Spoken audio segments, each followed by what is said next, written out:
Hey everybody, it's Jeff with the Cybertruck family, and we just finished downloading the 2024.14.3 update on our Cybertruck, and there's just so much great stuff in here.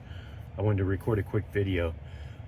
This is the release notes for 14.3 that you see on the screen here, and this entire 14.3 section is mostly off-road type stuff, which I'm probably not going to use very much of that, but that is some really cool stuff.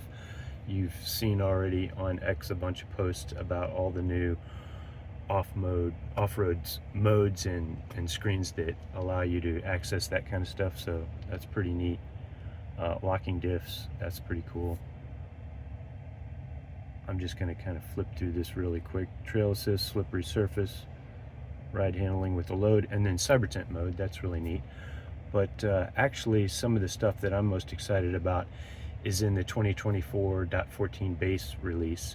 So actually, I'm a fan and user of Audible. We get 2 Audible books a month, and quite often when we take our long trips to Georgia and North Carolina, we'll listen to Audible books pretty much the whole way up there. So that's going to be nice to be able to have it sync to an Audible account on the Cybertruck software without having to do a Bluetooth sync to our phone and use that and mess around with the phone. So looking forward to that. I'm not a Spotify user, but I understand that the updates for the queue and playback speed are pretty cool. This one I'm pretty excited about. Preview of Sentry mode recordings. We get a ton of Sentry events in our car. We go to Disney and park at Disney parking lots quite regularly. We did today. And when we come out, there's just a ton of Sentry videos, to the point we actually had to update the USB drive to hold more capacity, because we were getting so many Sentry events that we were filling up our USB drive every couple of days. So this will be kind of neat to see. It will send a notification of the event to your phone, as I understand it, and you'll be able to actually see a brief preview of the Sentry event on your phone. So that's pretty cool. We're going to turn that on. Speed camera chime. This one sounds pretty good for me too. Those who know me know that I tend to probably drive a little bit faster than the speed limit, so this will chime when you're approaching a speed camera, so that's a good one. Not sure why it keeps refreshing back to the top of the list. Trip progress bar, this also looks pretty cool. It gives you just a brief summary in graphical form of how far along you are on your trip, and then you can tell by the colors what kind of traffic is coming up ahead of you. That's pretty neat. Colorizer, that's, interesting. Customized scroll wheel functions. This is very good. So as I understand it, you press the left scroll wheel and hold it in, and a menu will pop up with a variety of things that you can have that scroll wheel control by default: opening the glove box, saving your dash cam footage, adjusting brightness and drive mode, things like that.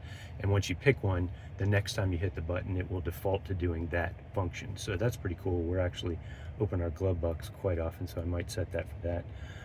I don't do any Zoom calling, but it now can use the in-car camera or in-truck camera for Zoom calling, so that's pretty cool.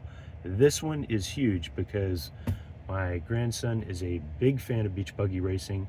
His dad has a Model Y, and he was very disappointed to find out that his grandfather's Cybertruck didn't have beach buggy racing, so I'm excited to show him that we do now have that, and I like it myself.